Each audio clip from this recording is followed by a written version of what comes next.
We are sending our video. Is that what it was supposed to say? Live. All along? I see it saying live, but I need to make sure. Watermelon. We got video. Pineapple. Banana. The banana. Banana. Sounds like a minion. Banana.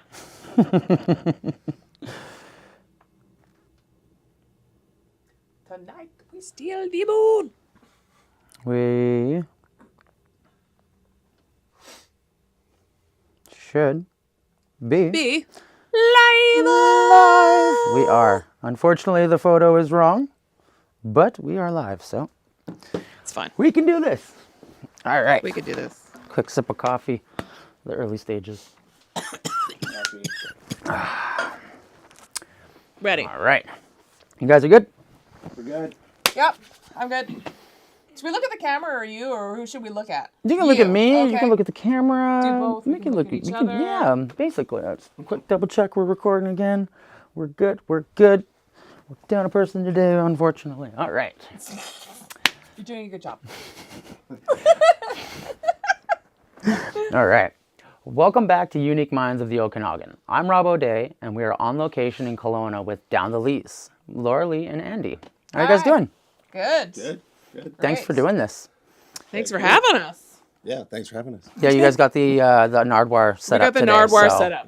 Yeah. Basically, how about you guys explain who you are individually, and then we'll get into the group dynamic. So, Laura Lee, where are you from, and basically, how'd you get into music? Whoa, that could take an hour. That's like the biggest opening question. We'll condense it just a little bit. Oh, okay. My name's Laura Lee Schultz, and I am from Vancouver. I have been playing in bands since the early 90s. I just dated myself. Whatever. And I haven't really stopped. I was in Vancouver until 2015. Then I lived in Belgium for 5 years, and then I moved to Kelowna in 2020, right at the beginning of the pandemic. Wow. Yeah. But I've been playing music since I was 11. That's about the same time I started, too. Yeah. And so, Vancouver to Belgium. Yeah. And then back to the Okanagan. Yeah. Okay. That's a really cool... So we're going to dive in. We're going to dive into that. Yeah, we'll definitely dive into it. And Andy, where are you from? How long you been doing music? You're from Vancouver? Yeah. Originally, you're from Calgary, though, aren't you? Originally- You don't want to say that? Oh, you're right. You're right. Anyway. My music career didn't start until I was in Vancouver. Right, so right. that's Okay, where- okay. Yeah, Fair enough. yeah. Okay. I've I lived just in thought you Calgary wanted for to... 15 years. Did all So, my time there. I grew up in the Yukon. My name is Andy Ashley. I'm the drummer for this thing we know as Down the Lease. And I grew up in the Yukon. Then I moved to Vancouver. I lived in Vancouver for many years. That's kind of where I played music as well. Yeah. Then you moved to the Okanagan. Then I moved to the Okanagan, and we'll go into how we met and stuff. But playing a few bands here in town, and yeah, that's what I do. So humble about it. Andy plays for like 3 of the top bands in the Okanagan. Yes, exactly. And they're all in different genres. And he's also the producer for a decent amount of bands. Yeah, Yes. do some recording. Yeah. I don't know. Do it on the side, and ended up kind of just doing that out of no one else being able to do it. And I went to sound school for a while in Vancouver, and yeah, so I enjoyed doing that. Hope to do more of it. So how did Down the Lease start? I know that it was a solo project that kind of went Sideways.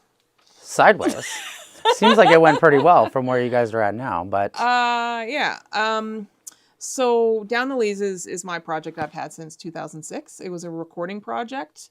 I was in a band called the Skin Jobs. I was a drummer for a band called the Skin Jobs, a queer punk band in Vancouver. And at the same time, I started to experiment with recording at home on a 8-track.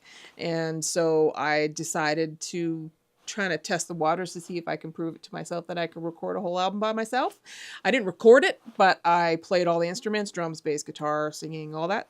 So that was the first Down the Lees album. And the second Down the Lees album was a guest album. So I had people who were coming in playing different parts, and I would record it because I also went to the same school that he went to in Vancouver, which is, we'll get into that. Did you? The Art Institute. No, I didn't go there. You didn't go there? No. I thought you went to the Art You're making Institute. shit up. I am? We're going to have to fact check this No, I interview. went to a place called Columbia Academy.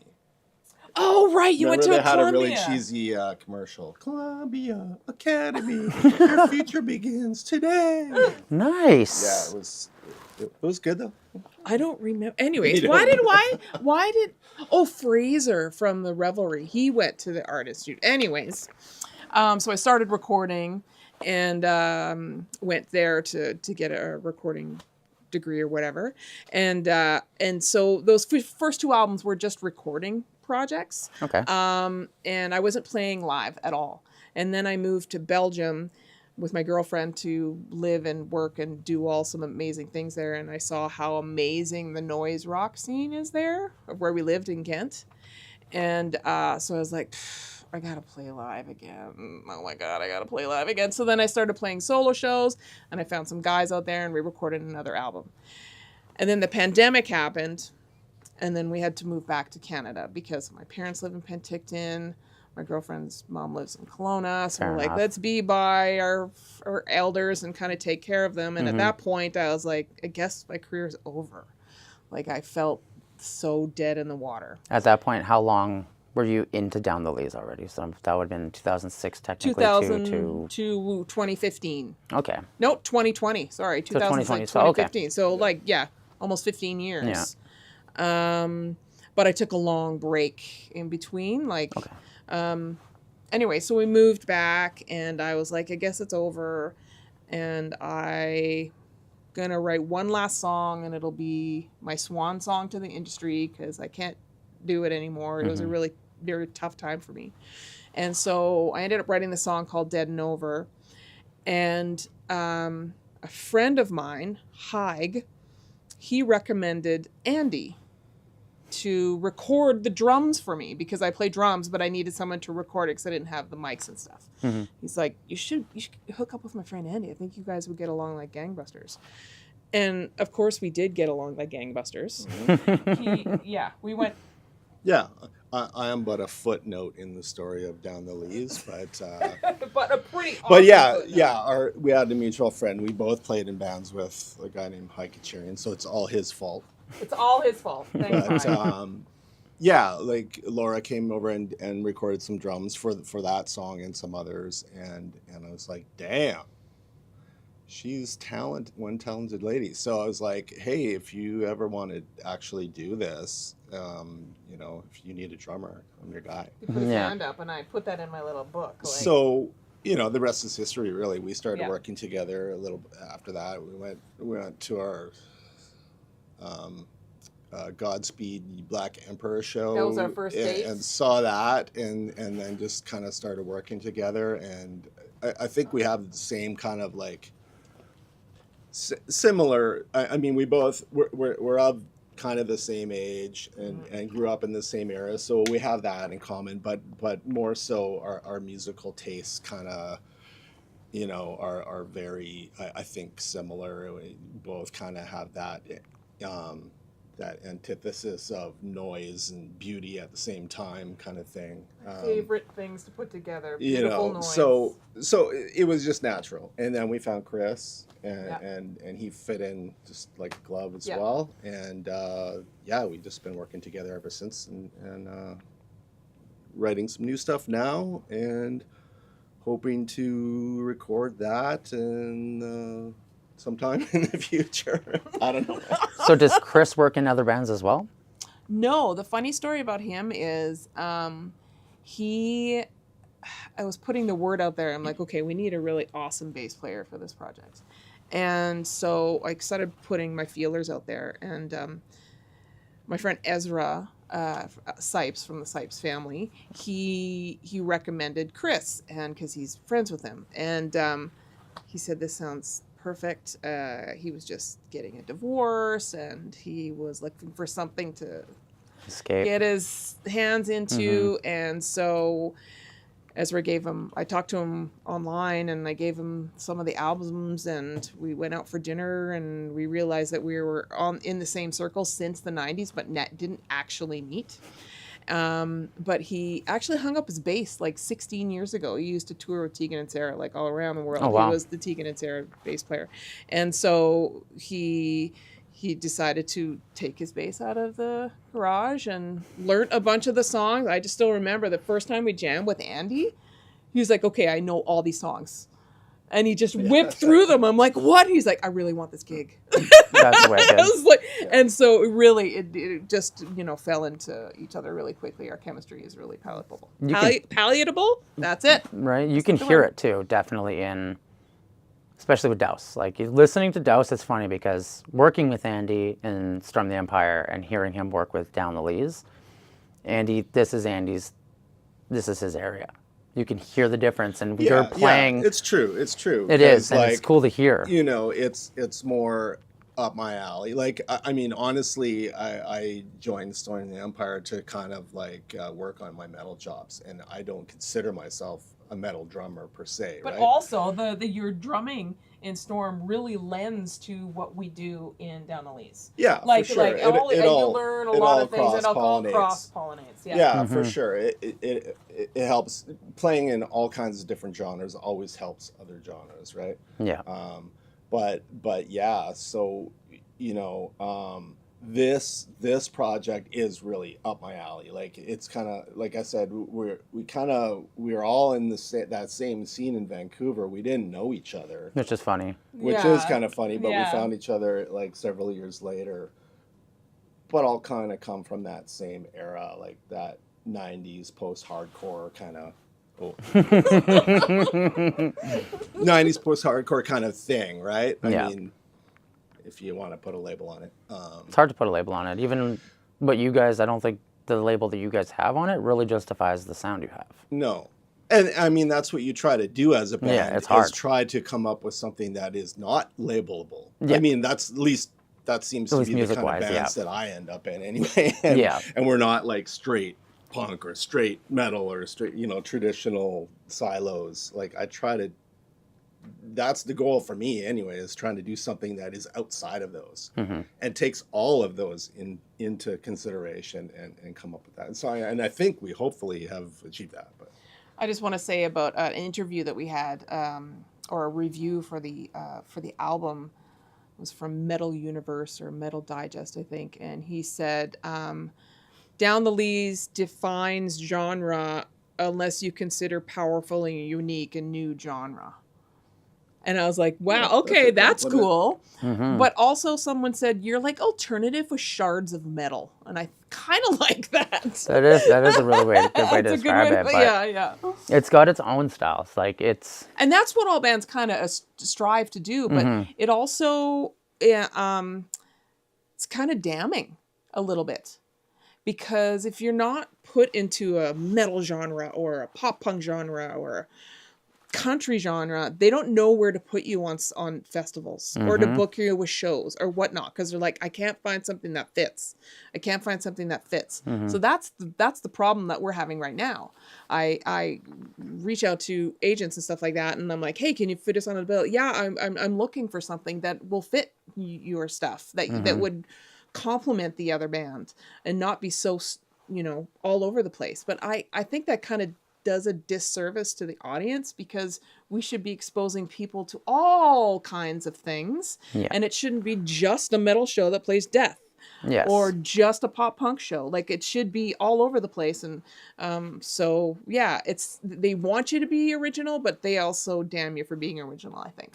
Yeah, and it's hard to, like, I have a friend, one of my friends' bands in Vancouver, Fallen Stars. They always say, like, oh yeah, Fallen Stars. They always with Jade, they're not heavy enough for metal festivals, and they're too heavy for any other festival. So they fall into this weird middle ground. But I think that's kind of where music is evolving to, is that middle ground, like elements from every genre being morphed into one. But there's just I don't know. There's something different about Okanagan sound, and having you be from Vancouver, going to Belgium, and then coming back, I feel like you brought I did. a unique element that most bands here won't have, which is that dabble in European music, and there's a different culture out there, right? There's a way different culture, and it's a lot more supported. Like, I lived in a city called Ghent, and they would have like rock bands playing every night of the week. I used to live right downtown and a walk away from a place called Kinky Star, and they would have bands 5 days a week, lots of noise, metal, everything. So I can go to free shows 5 days a week, and they were always awesome because there's a ton of bands, and they're always vying for, a slot. So they only pick the best bands that are, so really you can go and just be part of that scene. And I really like the DIY scene and it being so varied. And it being supported because Belgium has like a 51% tax. So, but all of that goes back into social programs. So all the bands get actually paid.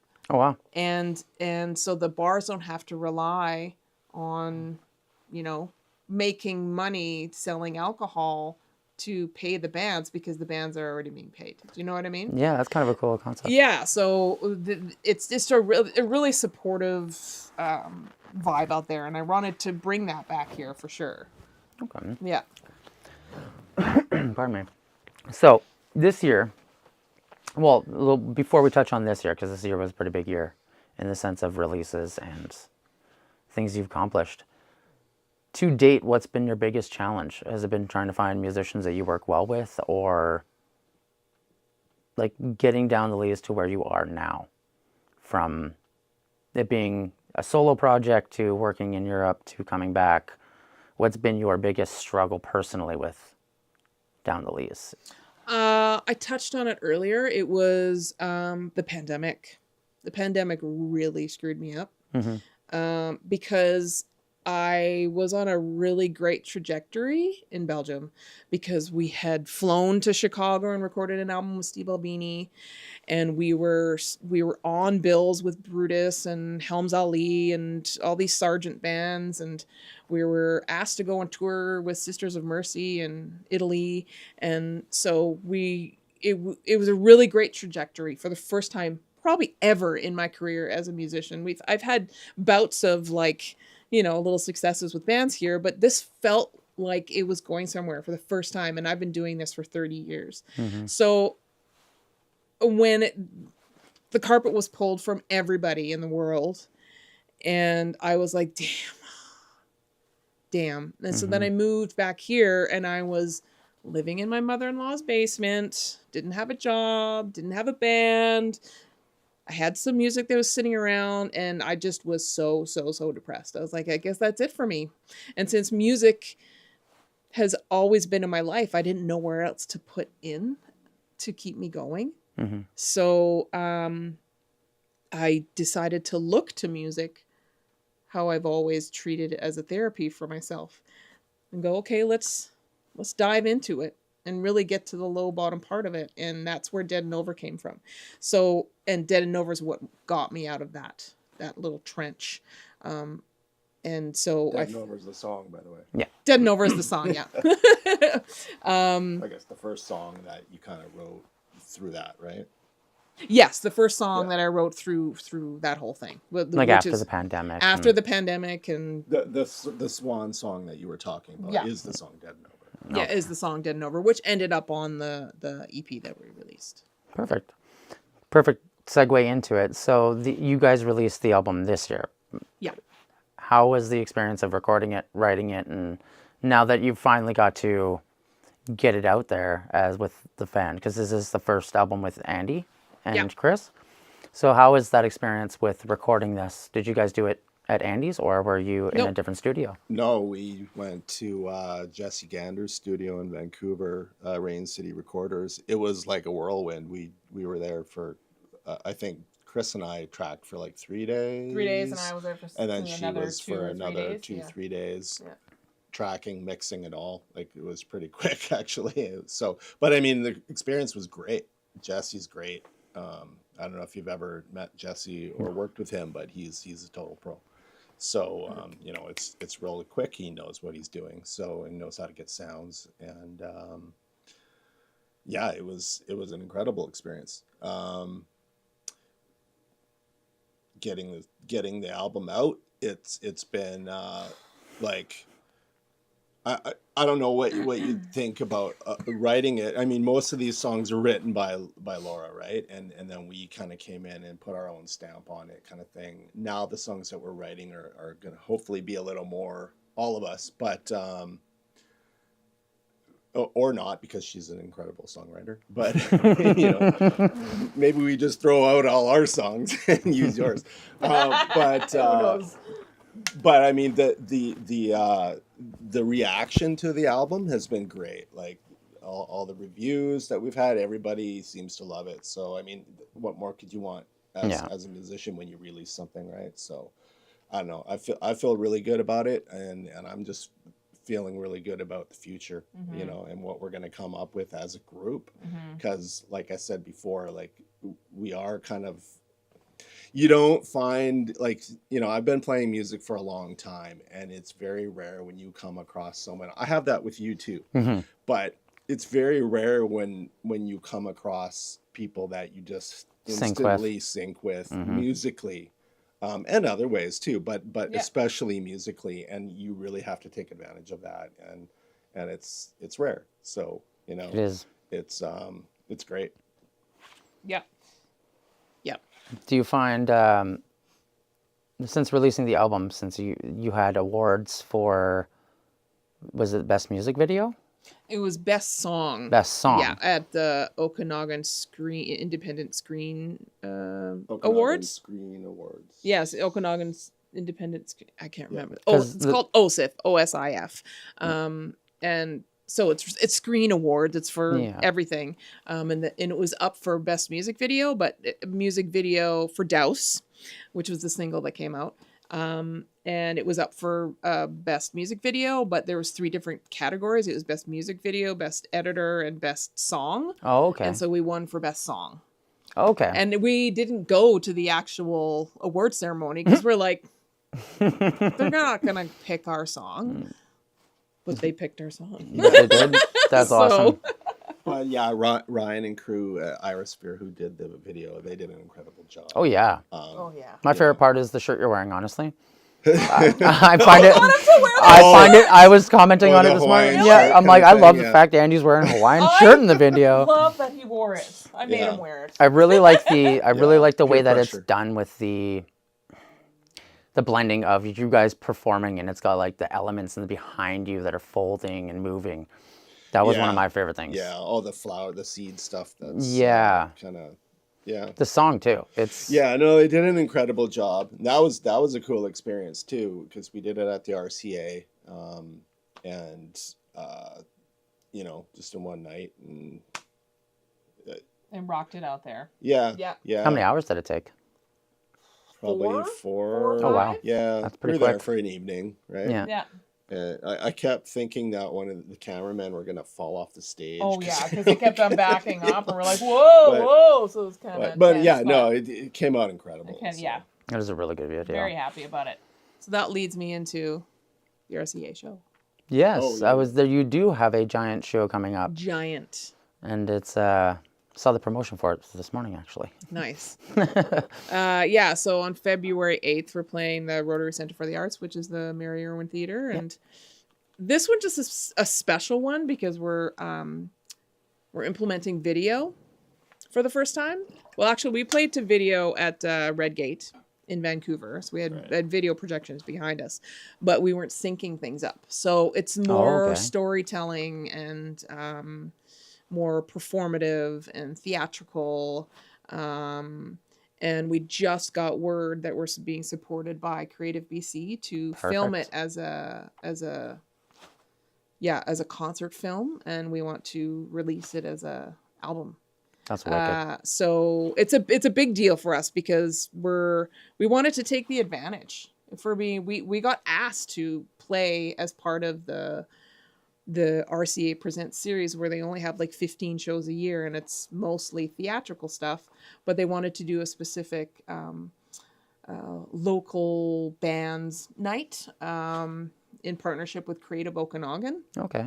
And so it's us and Nightshades, and they wanted to, just give the stage to rock bands to play, and hopefully they can get more rock bands to play there because we don't have a lot of venues here. No, and that's the biggest. That's the biggest challenge here. So we're like, okay, we filmed the Douse music video there. Let's level up and see what we can actually accomplish and take advantage of the fact that we're going to have use of this awesome stage and lights and just be theatrical about it and see what we can do. So we're busy building it out right now. That's awesome. Yeah. Yeah. That's a huge thing too, because you don't see a lot of local bands getting that opportunity very often.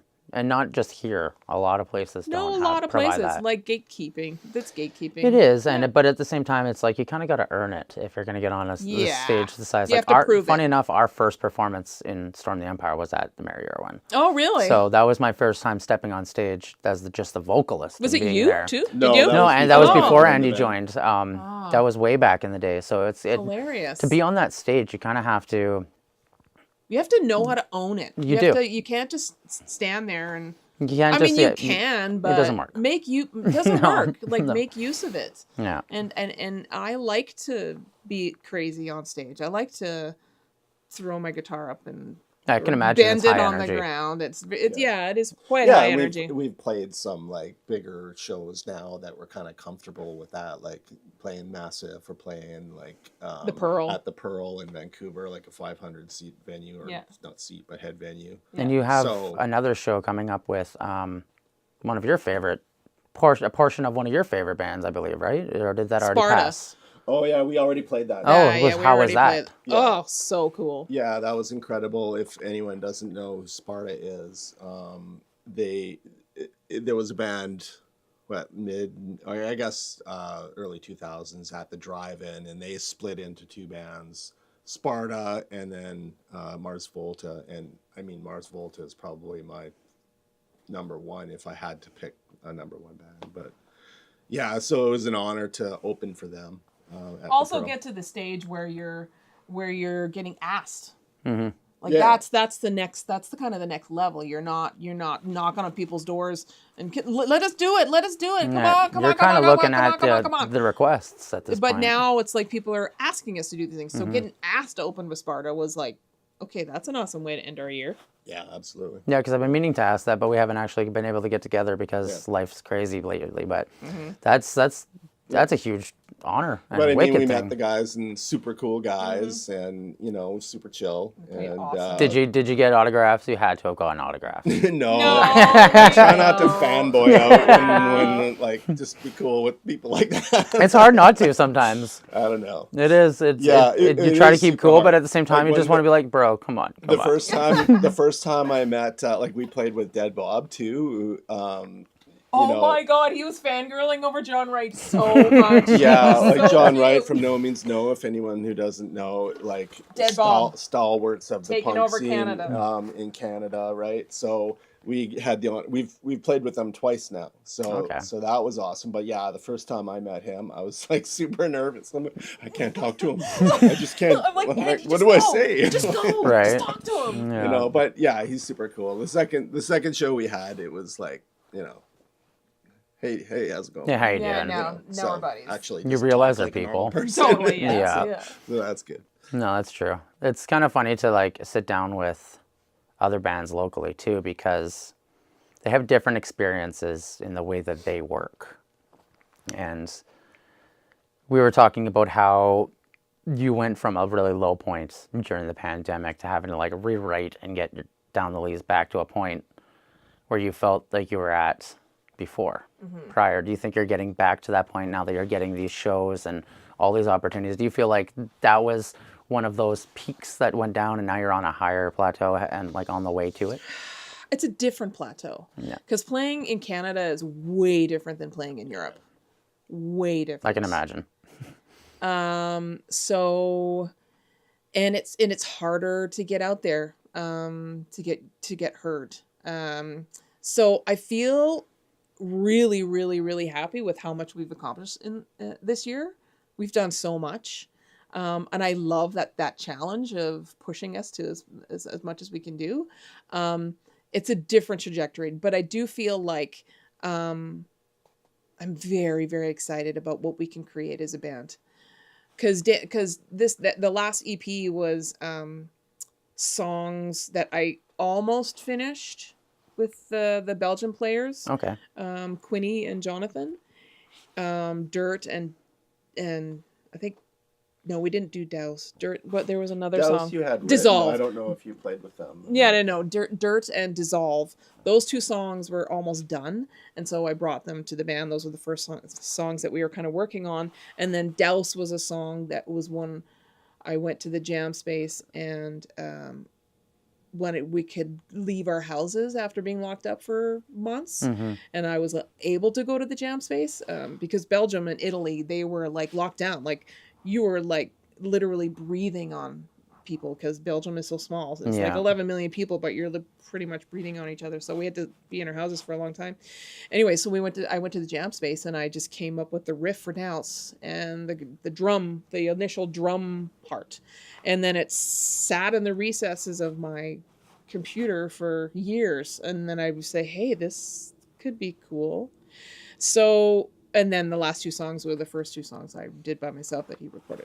So it's kind of a mixture of things, but now the next album's going to be having their input a lot more. And I love the direction we're going because I want to stay heavy. I want to stay heavy and noisy and beautiful. And I feel like that from the Steve Albini album, it's noisy. It's more indie alternative and a little bit noise. But I love the metal aspect of it, of where we are going to right now.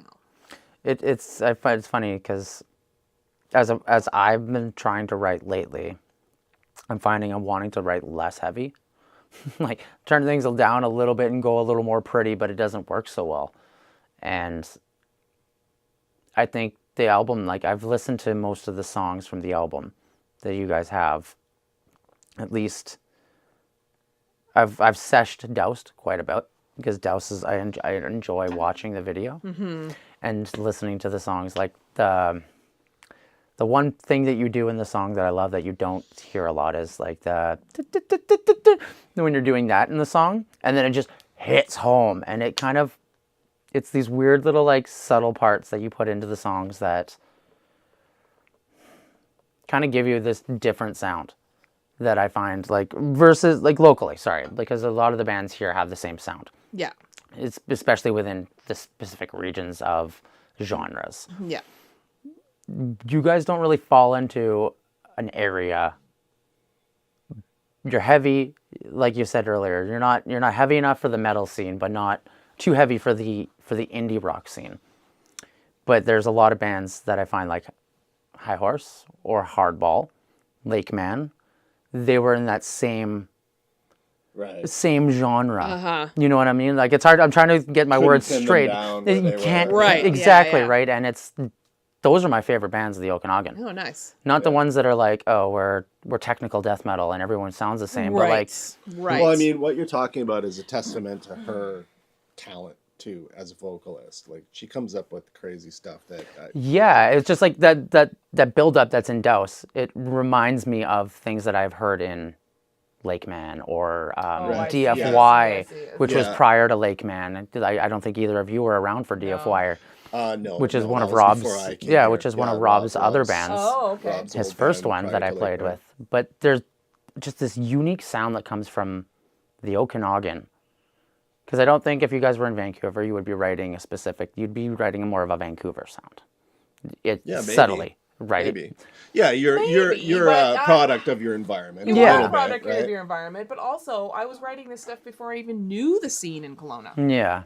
Because I was locked up in the pandemic. I didn't get to meet anybody in the scene for 2 years. Yeah, that's true. And I was writing this stuff in Belgium before I even moved here. Yeah. So there is an aspect of it. I think it's whatever Down the Lees is a product of her mind mostly and our minds just melding, like and less maybe there is a local rub-off thing going on in your environment, but I think it's more just our influences and where we are at this Just the point in our style that life, you guys right? have. Yeah, and yeah, if there's a unique style, great. Like, I mean, it's not.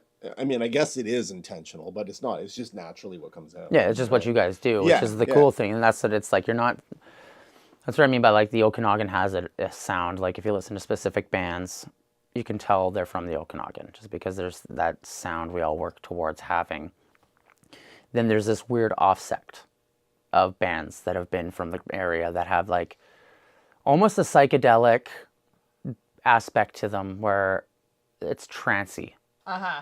And that's where it's Yeah, like I okay. find that's where I find you guys in that trancey metal rock like Lake Right. Man and DFY and High Right. Horse, where it's the Interesting. You probably have a better perspective of that, like Yeah, being 'cause- from here longer. Yeah. Also stepping outside, because we can't step. I can't step outside of Downalees Mm-hmm. Yeah, and view exactly. it from that lens. I can't. Like, I yeah can't. yeah it's Yes. because like I'm trying to like find the word that would best describe it, but it's just kind of like leaving my brain at the moment, and it's I think I it's get it. it's phenomenal. There's it's something that'll last. It's not something that's just gonna come and go like most bands will. You know what I mean? Like You're saying that we're gonna last? I'm saying the sound that you The guys sound create that we have. can go the distance, and I don't think there's like a limit to it. It's like Well, thank you. That is. Well, Yeah, I no really worries. appreciate it. I'm trying to think of how to phrase it Huge properly compliment. because like personally, my biggest thing is like the older I get, the less opportunity or chances I feel I'm going to make it. If that makes sense, like But make it. I know we all say that. Not be famous, but I know, successful. but successful. What does success mean to you? Right? individually. Does success mean to me touring every single day, like 300 days out of the year? No. Does it mean I get to work with amazing people like Steve Albini, dream of dreams for me, and touring Europe? Yes. And still working a day job? Yes, sure, fine.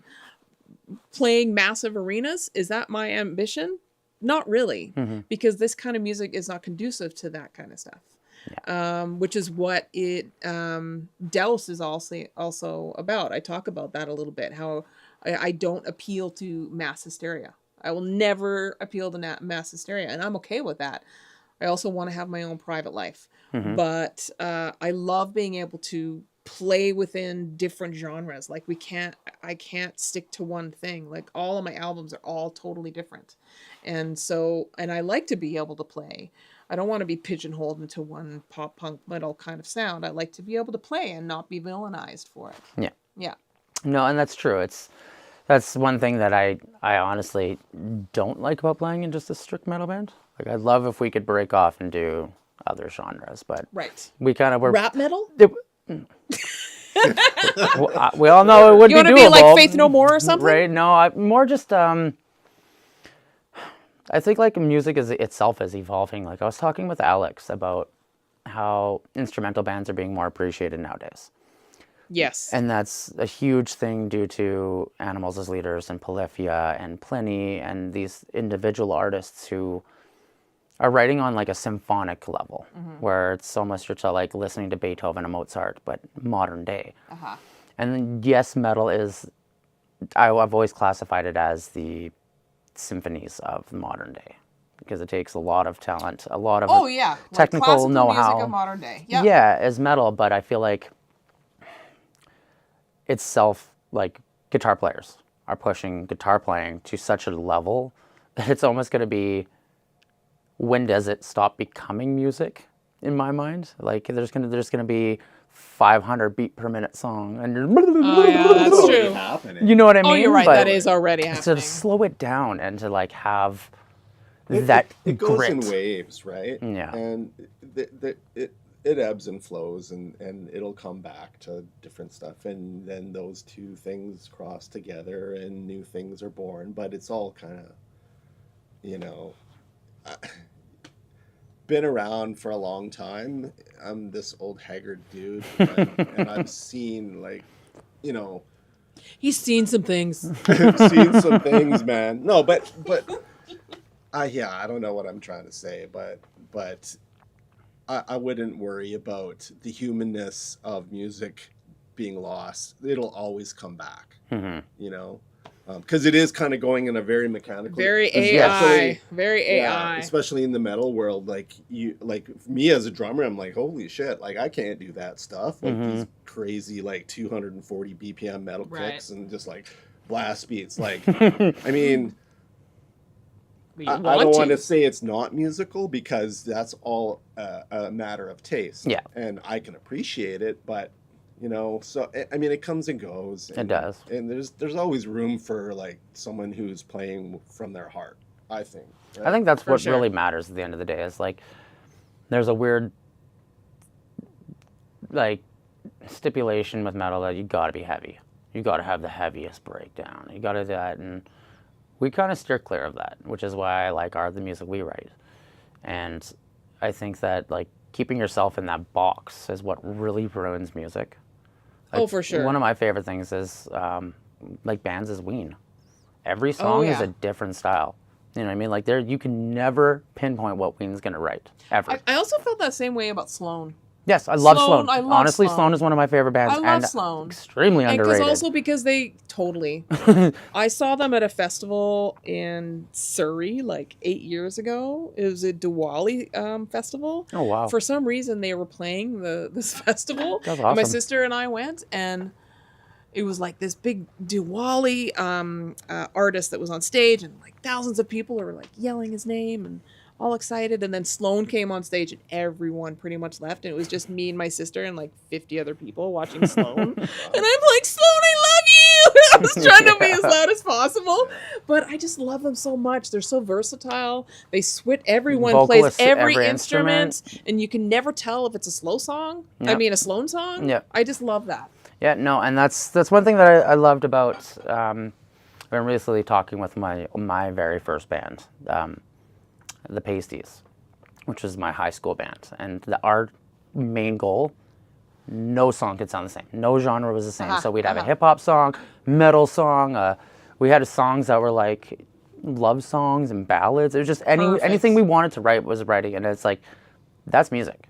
And when Yep. there is no limitation to what you want to write. Yep. I think that's where the best music comes from, and I think that's why I love Sloan. I love Ween. We were talking about Flaming Lips earlier. Like Yep, that's yeah, another yeah. band that just like you can never pinpoint who they're going to be, and none Yep. of them are metal. Yeah. But like Gizzard? appreciating, yeah. Same. Yeah. What's I can't remember his name. There's another. He's a French artist, and he writes like the weirdest music ever, and I love it. And he does a song about being monkeys. I can't remember what his name is though at the moment. Yeah, it's unfortunate. There's so many bands that like all start to sound the same Yes. in scenes. And, you know, for the most part, 10, 15, 20 years later, no one's going to remember those bands. And They that's all what- sounded yeah. the same. And that's what I was saying You're going about- to remember the ones that are unique and stand out. So, you know, that's what Yeah. trying to do, I've right? seen. I've basically seen every band that's come through the Okanagan or been part of the Okanagan since I was 11. I started hitchhiking to Stutterfly and Bleeding Alarm shows out here, and that was when the music scene actually started. Like I was super young. The bands that I remember, their performances the most, their music the most, are the ones who have no limits. Like still to this day, DFY is probably my favorite band, and nobody knows who they are other than my small group of friends, like Robb and them, right? Like, but the music they wrote will always stick with me, and I don't think it was because of who they are, them being friends or them as performers, but just that unique aspect. It's like to this day, I can listen to Brahman Atman and cry listening to Riley play the trumpet, and it's just a simple trumpet part. There's also that point in your life when you're ready to receive it, though. Yeah. And I think we all get there in our like early 20s. Like that's kind of what happened with me. Like I moved away from the Yukon, I went to Vancouver, and then the whole like alternative explosion happened with Jane's Addiction, Faith No More, and, Yeah. and all those other bands that happened at that time. It just kind of exploded. It felt like a revolution. Like you Oh were yeah, part of 100%. something. And you know that imprints, I mean, to this day, that like that's part of me, that whole scene, right, and all those things there. So probably very similarly at that time. It just, you were ready to receive that, right? And good way of putting it. Not to take away from DFY and what they did. Like, Yeah. I know those guys are awesome.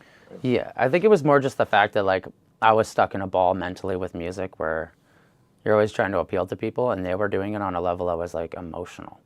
Right. And That's spiritual. always what I try to do. Right, and it's on an so emotional different. level. There's been a few fans during the Down the Lees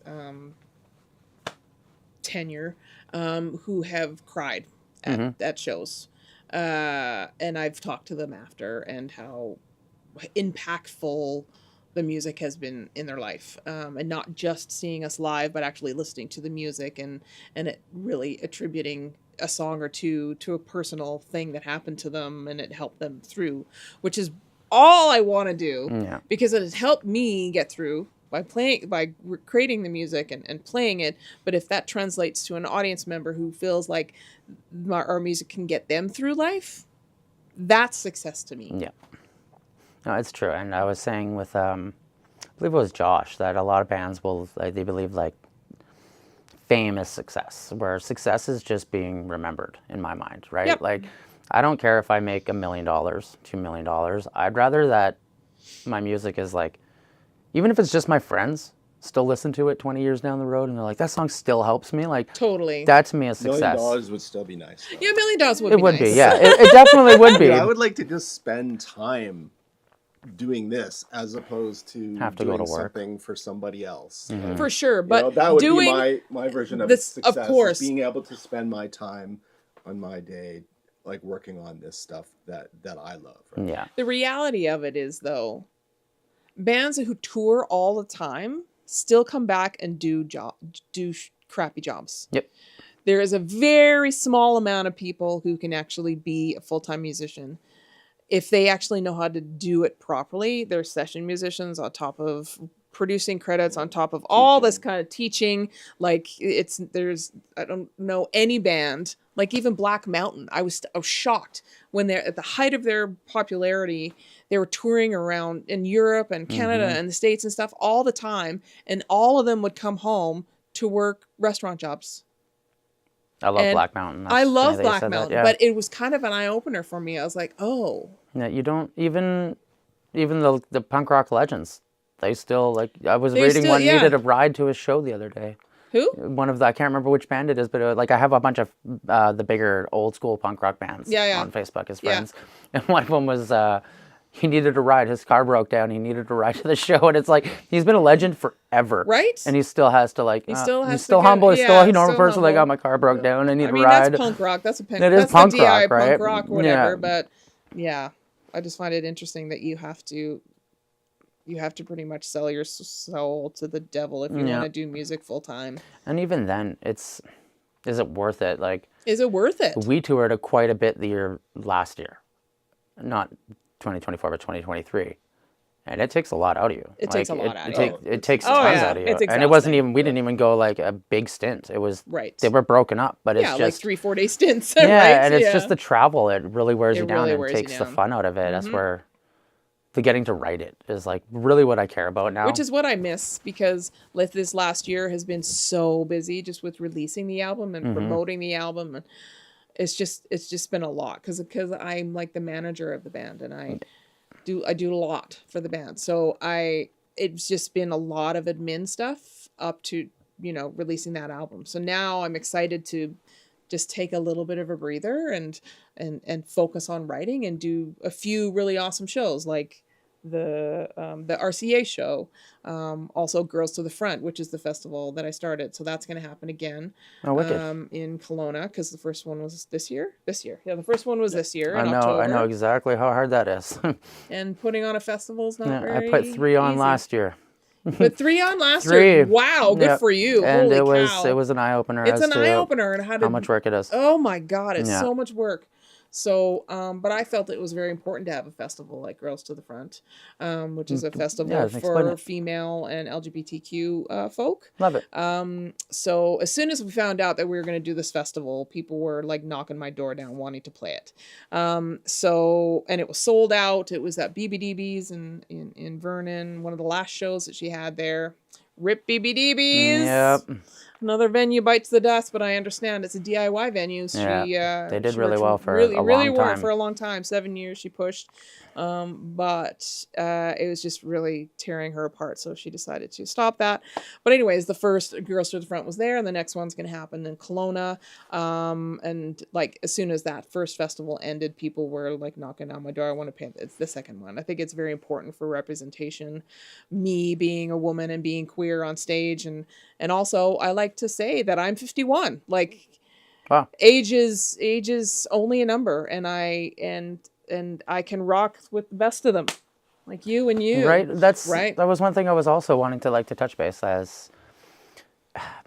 Do you find that you have like the older you get, do you like now that the music industry is opening up in a sense where you're seeing bands who are maybe a little bit older than just picking the cream of the crop like as they used to when we were growing up, where they basically sit there and they pick the 15-year-olds, the 20-year-olds who don't really have the experience writing music, don't have the life experience, don't have that emotional experience. Now music industry is starting to pick up bands that have been around for 20 years, 30 years, and they're making it big. Mm-hmm. Do you, like me personally, I had this giant fear. The older I get, the less likely I am to be able to do it and make it.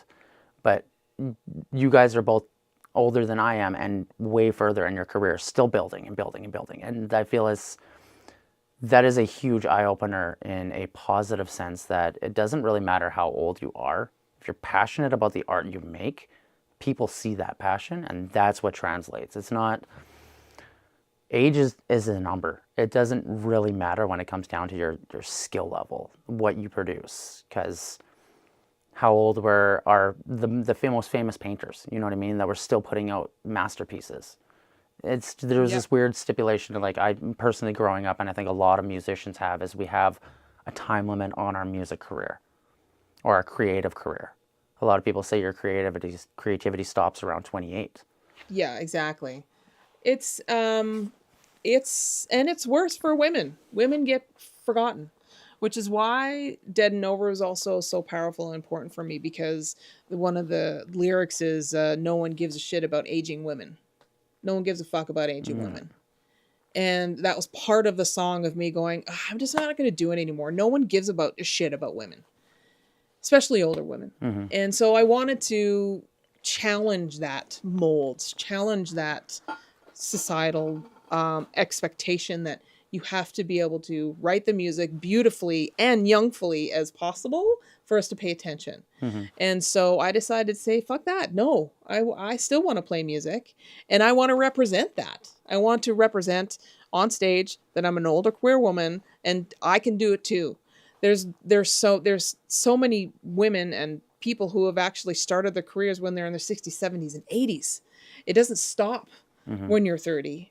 I feel like my best life has been in my 40s and my 50s. 100%. I love that. That's like it. And do you find that, have you noticed a change in your mental ability to write at all? Like, do you find you're writing stuff that is less emotional? Yeah, well, I don't want to say angsty, but like, you know what I mean? Like, as we grow, we write how we feel. And then the older we get, we change the way we feel. Like, I used to be very anti... I think it's less trying to impress other people. I mean, we still are working against, especially on the social media, like, where you have, like, young, beautiful people, like, you know, look at us. We're not... Yeah. We're a little older, but, I mean, from a, you know, a creative standpoint, I've never been more focused than I am now with my drumming, and I practice more, and like, you know, my kids are getting older and they're becoming more independent, so I don't have to spend so much time there, you know. Yeah. Like, you know, you're in the I'm in the thick of it. I understand. Now, but I mean you always have to focus on your kids, but I mean, I don't think it's like, to answer the question, like, when you get older, does your creativity wane? I don't think so. Like, I think for me, it's more focused now than ever. Do you think with life experience has made your creativity flourish more versus just it being like... You see more, you feel more, and You take I mean, from so many other different ways. maybe you don't have that angst and you have a little more wisdom, and hopefully the music reflects that, but and hopefully you don't sound like an old fart, but. I know for me is when I first started writing music, it was oh you broke my heart and I broke your heart and you broke my heart and I broke my heart. Now it's more like, oh, why is Earth on fire? Yeah. Why are there racists in Kelowna? Yeah. Why? And No. so, yeah, there's a couple here. There's a couple racist people here. And so that's what I want to talk about. That's the kind of content that I want to write, because it helps me deal with,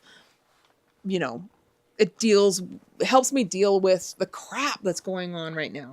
And I also want to try to give back. So like Dirt is a song about the forest fires and the wildfires and how they're just decimating us. And but there's a select few people who are, what I'm trying to say, there's a select few people who are trying to do something about it. But and everyone's aware that things are going on, but most people are putting their blinders on because the scope of the magnitude of it is just so big that you can't deal with it. So I was like, well, how can I deal with it? Because it's really upsetting to me when we're in fire and people are like, just lock up in our houses with our air conditioners and just watch TV and wait until the fires are gone. And for me, it's just like, I can't fathom that. So the way that I deal with it is, put it into a song.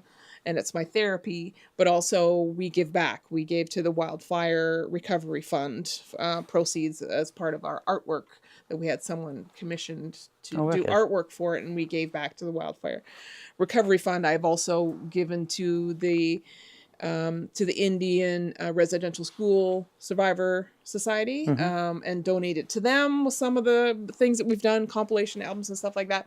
So that's how I feel like I've grown up, where I'm kind of giving back with my art, and speaking to it, as opposed to it just being about me, being a selfish pursuit. I'm trying to involve the community, involve what's going on. Yeah. Do you think that that's not why your guys' music does so well, but like on a scope of karma, like a karmatic scale, I guess. Because you give back so much and to things that most people kind of overlook, and you do things for communities and groups that don't really get the recognition that the universe gives back and gives you guys that back. I would like to kind of hope that is, but that's not the reason why I do it for karma points. No, I know. I'm saying like just looking at it because you do these things out of the kindness of your heart and because you care. I think the universe cares back, and you can kind of see it in how things have gone, not just besides your hard work, because I know that you are the driving force behind all of that, but to be open up for part of Andy's favorite band, you know what I mean? Like that's a universal thing. That is You're something right. That's something the universe was like, hey, here you go, dude. Yeah, true. That's true. Because how often, like, I don't know how many people who can be like, I opened up for some of my heroes. With like on a level, right? That's absolutely. And got asked to do it, not just like I begged and pleaded and they finally gave it to me. Yeah, that's the same with Brutus from Europe. They were my heroes and friends, and I've been wanting to open them, and they asked us to play in Vancouver. So good way to operate as a human, I think, right? Yeah, I think a lot of people don't. Hopefully, it pays off. But I just think it's kind of, it's not given back. Like our bands, there's a weird thing where bands, like, we give the show and they expect the tickets to be sold, but there's like, you can't just like, we're playing, come see us. There's got to be like this connection, and it's built by them seeing who you are as people. 100%. And I think unless you're constantly on social media, people aren't going to know who you are. Which I don't want to do that. I don't want to be like the social media influencer where I'm like doing TikTok videos all the time and of me brushing my cat. Like, because that's not why I want to do music. We're in a different state of music industry where you have to have a certain amount of followers and streams and stuff before a record label even looks at you. Which is crazy to me, because a record label is there to help you grow, not the other way around. They used to be.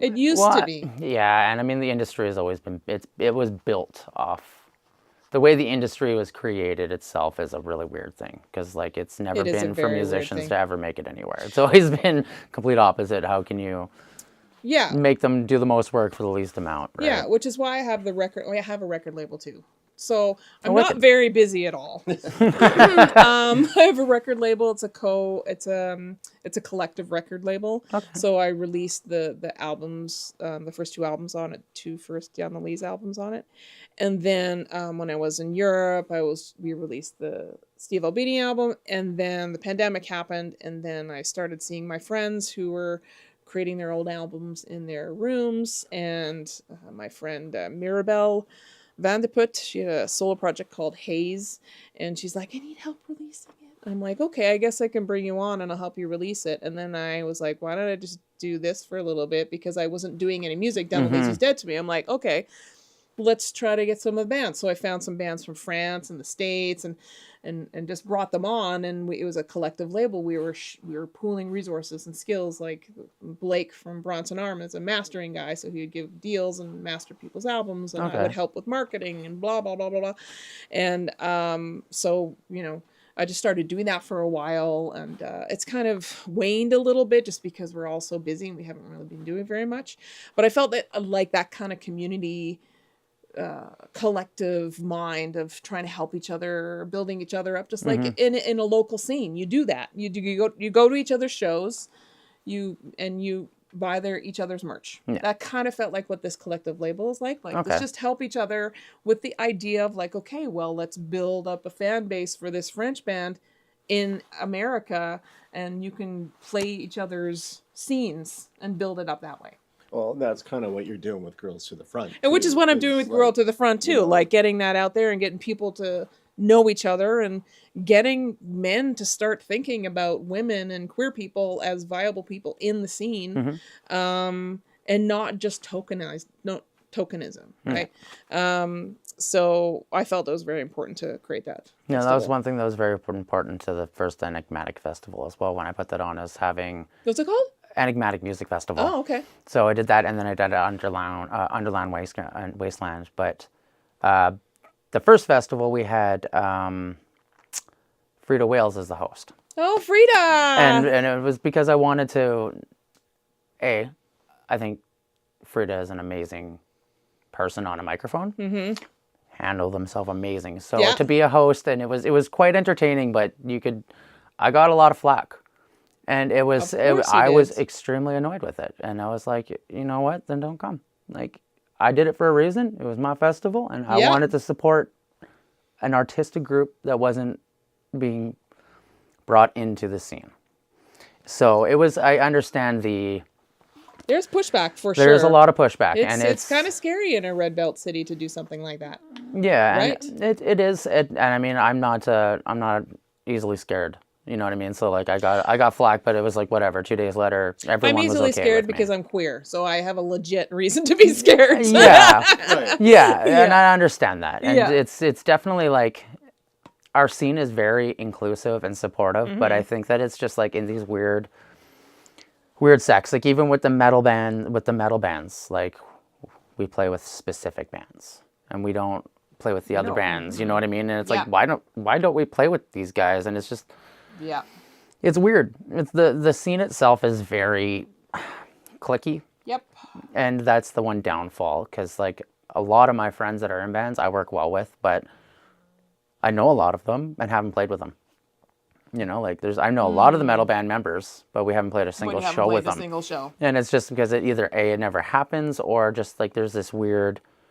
It just never happens. Yeah. I don't know, like... Kelowna and the Okanagan in general is at an awkward stage right now with that. I feel like there's growing pains going on. Yes, that's a good way to describe it. Well, I mean, it was starting to really pick up and become something, and you would see it on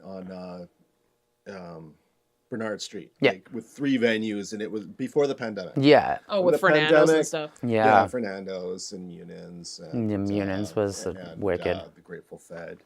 And it was hopping, and then the pandemic happened. It killed a lot of stuff in this because this town is just not quite big enough No. to support It's these just things, on that right? teetering point. It's just on the cusp, So- yeah. Yeah, we just, like you said, we need to, when we create a show, it needs to be something special. Yeah. It needs to be supporting something in the community, not just, look, we're playing a show. Yeah, and that's kind of why I stopped booking shows.